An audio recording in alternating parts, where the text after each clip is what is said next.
Good afternoon. Today is May 29th, 2020.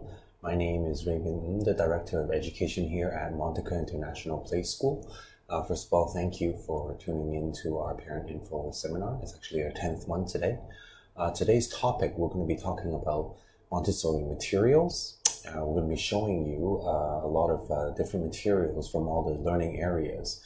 I'm going to dive right into a little bit about a little bit more information about our Montessori materials here we have at the school. Now, all Montessori materials are specifically designed by Dr. Montessori, most of them anyway. They all have something very similar together, which is first of all they have something what we call control of error, which means that the child will always realize that on their own, that's if something doesn't fit or if something is wrong, so they'll be able to correct it themselves.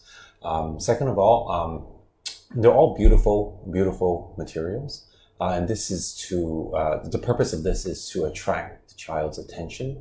Okay, so you'll see very neutral colors. It's not distracting. Okay, we try to use a lot of real objects as much as we can. This is because we need to make sure that the relevancy is there when they go into their real world. They'll see the similar objects as well. Okay, and in Monteca International Playschool, we are very proud to say that we tailor specifically to the Hong Kong community to increase that relevancy, to make sure that the materials that we use are localized, and we'll get on more to that later on. We're also going to be looking at the different materials that we have here that are store-bought, and also some of the DIY materials that our teacher spends a lot of time making as well. So let's get right into it. The first big learning area in our curriculum is practical life. Practical life involves a lot of routine activities, things that can be done on a daily basis around the home, around in the outdoors, in the community itself.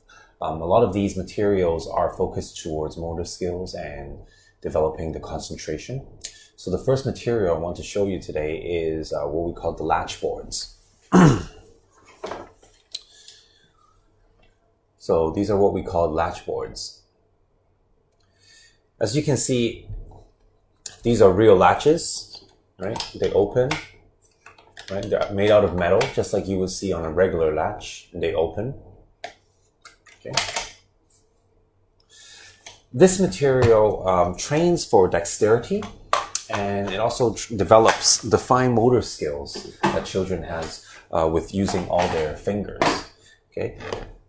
It also trains for independence and hand-eye coordination, of course. And again, like I mentioned before, they are real latches, so they're all metal, right? Just like they would see in outside in some sort of door or box.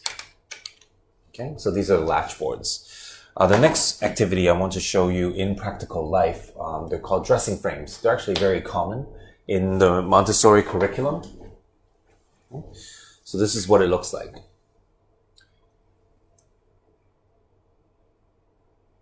They're basically a piece of fabric put together with a mechanism that you would see on everyday things such as clothes.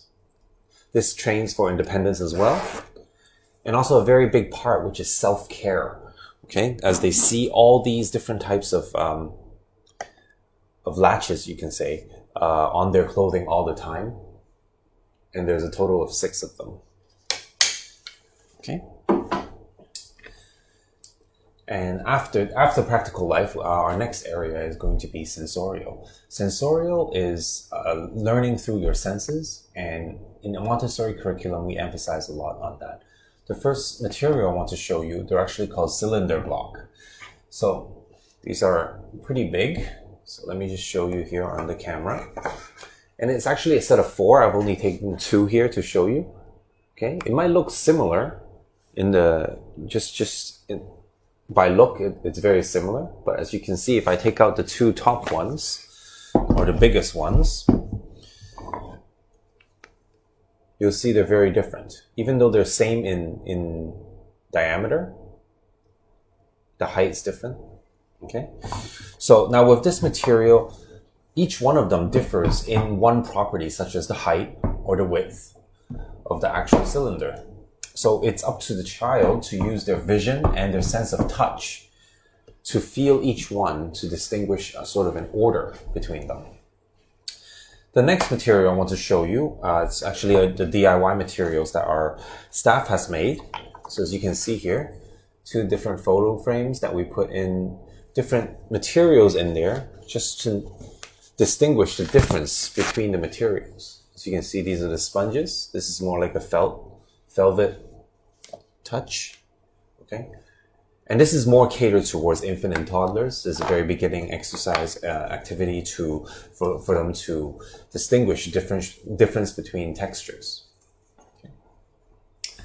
Next, we have the geometric solids. Now, when you hear geometric solids, most people would think that's a math topic. But in Montessori, we use something like this. As you can see, we have a cube, a triangular prism, and also a sphere for sensory. Okay. First characteristic to notice is they're all blue. Okay, so there's no distraction there. Everything looks the same ratio. Okay, and the point of these is for them to actually feel what a cube feels like, what a sphere feels like, what does a triangular prism feels like, what are the different properties of these geometric solids. It's actually a very popular activity in the Montessori curriculum as well. Okay. Then we move on to the language part. The language part is one of our core subjects in our CASA program. Okay, and what I've brought to show you here is what we call the metal insets. Now this is the actual first presentation that we introduce children to the concept of writing. Okay, so they take a pencil and they'll be able to trace inside. This is just to sort of have them practice their pinch to grasp for holding onto a pencil and scribbling. Okay, also introduces the names of the shapes that they're drawing. And children, of course, love scribbling and writing too. And then moving on, we have the movable alphabets. Now, just like the name, these alphabets are movable. Okay, they're color-coded, so the red are the consonants and the blue are vowels.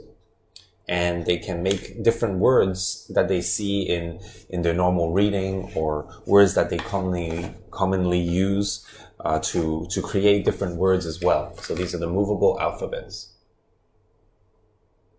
Okay. And then we move on to the math.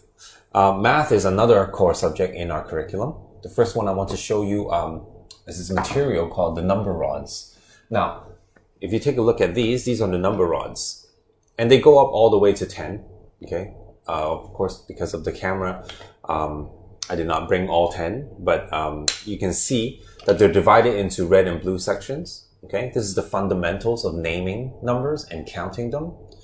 If you take a look at this is a precise size. Okay. This one stands for 1, whereas this one is exactly 3 times the first one.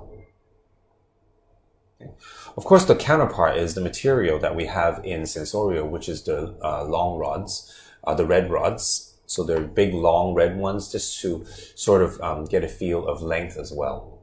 Okay, I've also bought another one, which is the 10 one here, right? So as you can see, the 1 compared to the 10 is exactly how we teach it in our Montessori curriculum as well.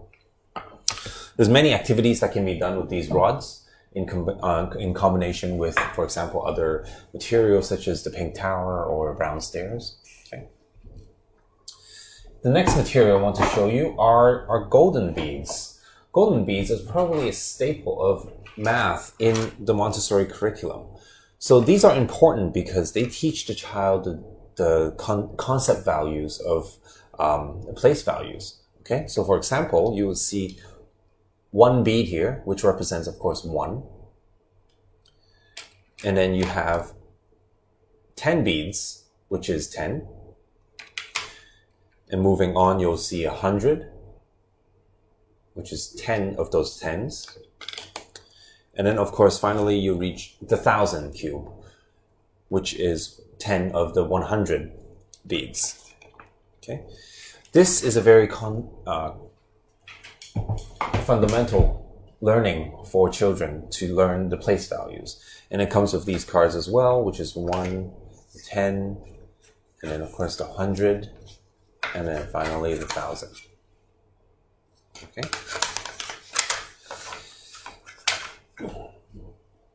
So in Montessori, these golden beads allow the child to actually feel what is 100, what is 1,000, instead of just knowing that it's a number. So that's why we value these materials very much here. And last but not least, we have cultural studies, which is our another core subject of our curriculum. First one I want to show you is another part of our program that our teacher has made, which is this one. This is actually, as you can read here, it's parts of a tree. It's part of the botany program in our cultural studies. And in here, you can also see that she has made outline different parts of the tree.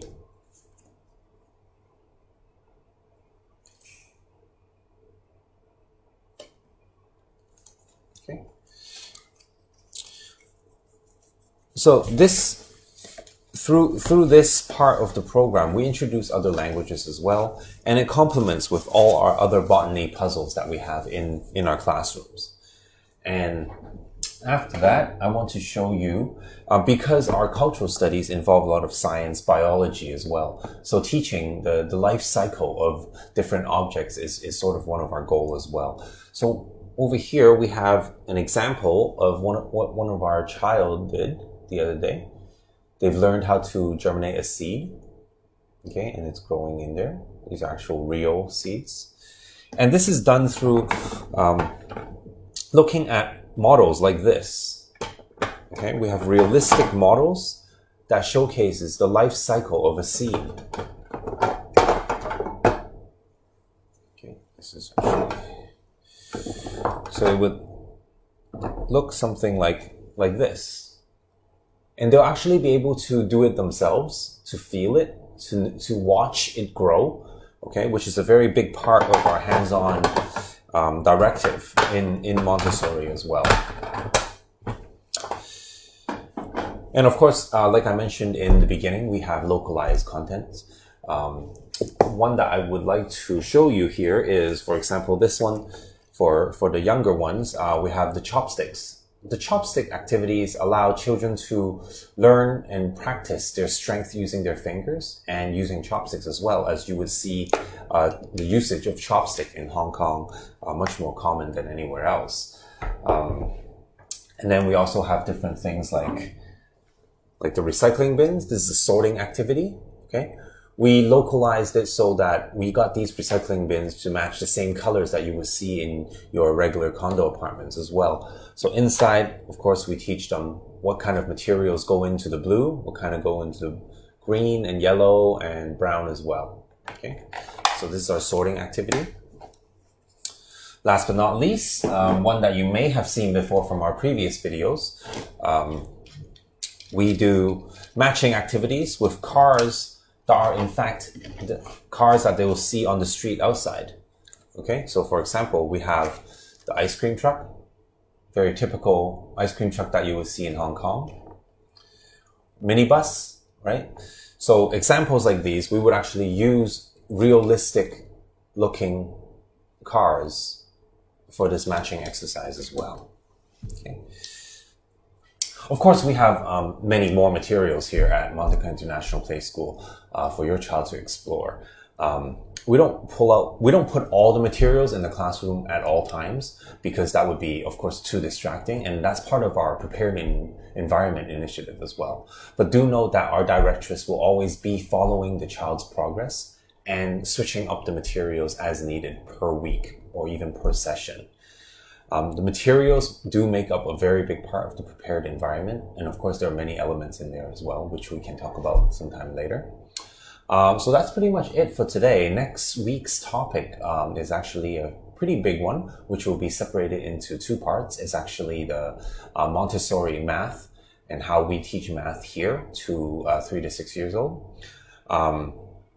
So please do follow our Facebook, Instagram for updates, promotions, and news. We also created a new YouTube channel. You can just search up Monteca International Playschool, and all our parent info seminar, our Montessori web initiative, and also we did a simple parent FAQ, the most common questions asked kind of thing. And they're all uploaded into our YouTube channel. Just a friendly reminder, we are open for enrollment. We are pushing our toddler and CASA independent class. Spaces are extremely limited, so do contact us for enrollment information if you're interested. Again, my name is Raymond Ng, the Director of Education here at Monteca International Playschool, and I hope you have a good weekend.